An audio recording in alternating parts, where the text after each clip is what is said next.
un poder legislativo que tenga poder para legislar y que no firme lo que le mandan a firmar, sino que cree y promueva las leyes que regulan en las políticas de Estado la construcción de los consensos en el espacio más pleno de las diferencias, que es el Congreso como Parlamento, donde ninguna minoría es avasallada por los ganadores, sino que es integrada a las comisiones para que pongan lo mejor de sí, votando a conciencia las leyes que sirven al pueblo y no respondiendo al jefe por el que juraron. Porque lamentablemente, antes de ingresar a la representación, muchas veces juran por el jefe, por Dios y por la patria. Y lo que nosotros necesitamos es que no se jure más por un jefe, sino por Dios y por la patria. Y dado que Dios se va a ocupar de mandarlo en el mundo venidero, es tiempo que la patria se ponga de pie y demande el cumplimiento de ese deber. Porque cuando nuestros representantes en el poder de la legislación le confieren la suma del poder público al poder ejecutivo, no es un término que imponga yo, ni tampoco es una consideración subjetiva, es lo que dice la letra de la Constitución. Eso es un acto de traición a la patria. Por eso necesitamos nosotros que abramos y escribamos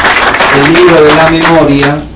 que significa no el escrache y no la violencia ni la persecución, sino simplemente recordar para no volver a votar a aquellos que cedieron y concedieron desde el legislativo un poder al que no se puede renunciar. De la misma manera necesitamos jueces en un poder judicial que tenga poder, que pueda justamente hacer justicia, para lo cual lo que hace falta es que los jueces no sean subrogantes, en su gran mayoría dependiendo del poder político, y mucho menos que el Consejo de la Magistratura, totalmente desnaturalizado de su espíritu en la reforma del 94, sea reducido a la comisaría política de los jueces,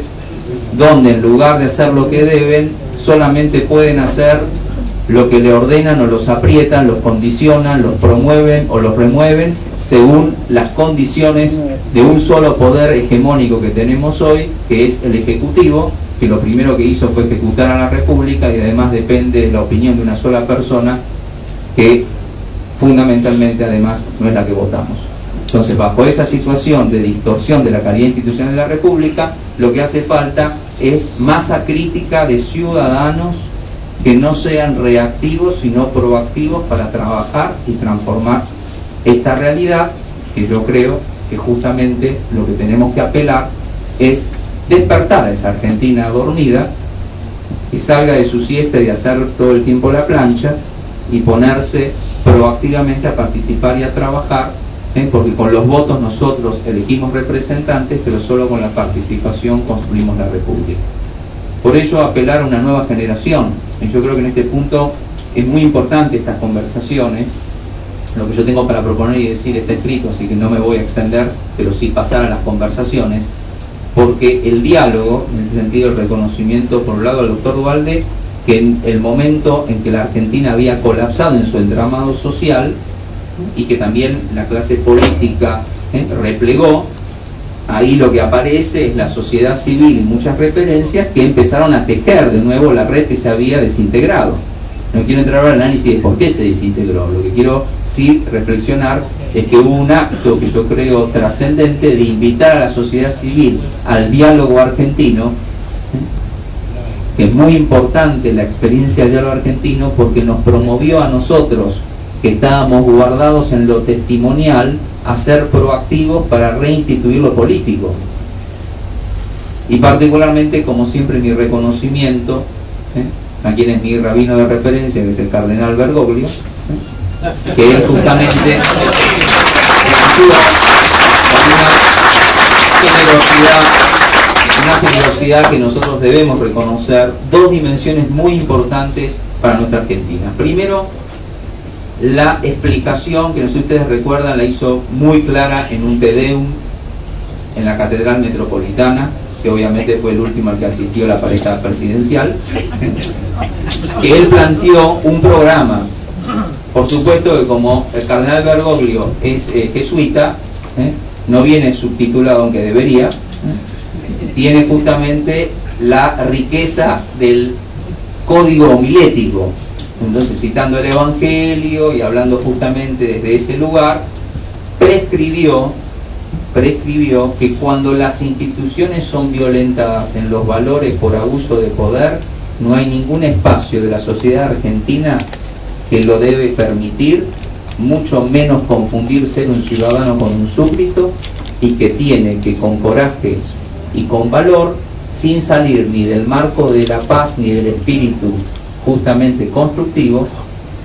ir a todo lugar donde tenemos que estar a defender los valores de la nación. En esa línea muchos veníamos participando y profundizamos nuestra participación. En mi caso particular, el privilegio de no ser solamente rabino de mi comunidad de origen, sino de la sociedad argentina, que es mi comunidad, y poder hacer esta catequesis cívica, de instruir, de inspirar y de motivar en el recorrido federal de nuestra república que tenemos que recuperar. Por eso proponemos que nuestro bicentenario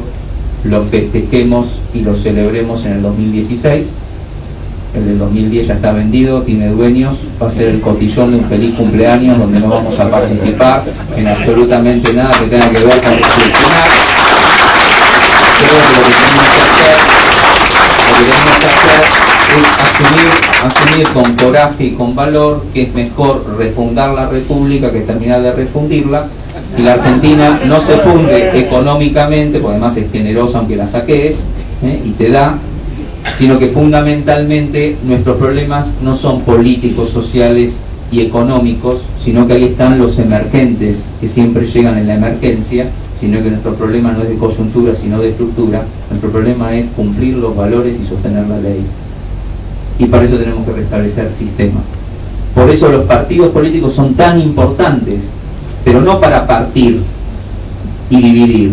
sino para partir desde un origen común, que es restablecer un sistema pleno de república y discutir dentro del sistema todo lo que hay que discutir en una democracia republicana, que no hay que temer a la diferencia, pero hay que comprometerse desde la diferencia a la construcción de los consensos, en la única práctica civilizada para no ser barbarie, que es dialogar. Nosotros tenemos una experiencia profundamente espiritual, que es el diálogo interreligioso. Nosotros cuando vamos al diálogo interreligioso no tenemos ninguna pretensión de reclutar ni de convencer al otro, mucho menos pasarlo por encima, ni demostrarle quién tiene razón. Por el contrario, bajo la firme convicción de los principios teologales a los que no renunciamos por dialogar, asumimos que tenemos tantas más cosas en común que las que nos diferencian, que no por afirmar lo común renunciamos a lo diferente, sino que potenciamos la riqueza de lo diferente que hace a la consolidación de lo común. Porque si afirmamos que Dios es uno y es Padre, y que todos somos sus hijos, definitivamente lo que nos falta reconocer es que somos hermanos. Y si somos hermanos, somos familia, y si somos familia, tenemos un desafío no solamente fraternal, sino espiritual, de no estar alienado del otro como un otro que no siempre es el prójimo que está próximo, sino aquel hermano argentino en la diversidad geográfica y cultural de la riqueza de nuestra nación, por el cual yo no soy solidario solamente, sino que soy responsable. Y por eso tenemos que pasar de la ecuación de ser solidarios y responsables con I latina y pasar a ser solidarios y responsables con Y, porque muchas veces somos irresponsables. ¿Qué significa irresponsables? No la responsabilidad de ser culpables. En Argentina hay culpables, pero eso lo tiene que dirimir la justicia. Pero al mismo tiempo los ciudadanos por nuestras omisiones somos responsables. Somos responsables por nuestros hermanos. Y tenemos que decidir, como nos enseña la Biblia, si vamos a seguir siendo como Caín y Abel,